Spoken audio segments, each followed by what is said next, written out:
Well, do you know something, যে private ইউনিভার্সিটিতে একটা ছেলেমেয়ে পড়তে যে পরিমাণ খরচ হয় সেই সেম পরিমাণ টাকা কিন্তু আমাদের পিছনে খরচ হয়, কিন্তু তারপর আমরা কম টাকায় পড়ি কিভাবে? দ্য থিং ইজ, প্রাইভেটে যে ছেলেমেয়েগুলো পড়ে তাদের টাকা শুধুমাত্র তাদের প্যারেন্টসরা দেয়, কিন্তু আমাদের টাকা দেয় আমাদের গভর্নমেন্ট।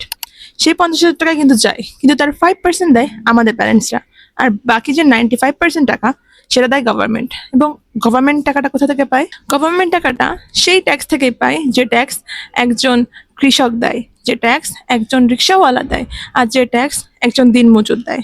প্রাইভেট ইউনিভার্সিটি কিছু যায় না আসলেও আমাদের যায় আসা উচিত।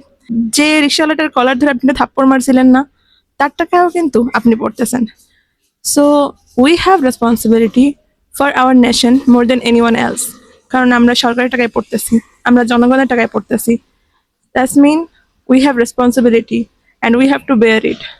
তারা আমাদের ফ্রি পড়াইতেছে না, nothing is free in this world. So যেহেতু তারা আমাদের উপর ইনভেস্ট করতেছে, আমাদের তো কিছুই রিটার্নে দেওয়া উচিত, রাইট?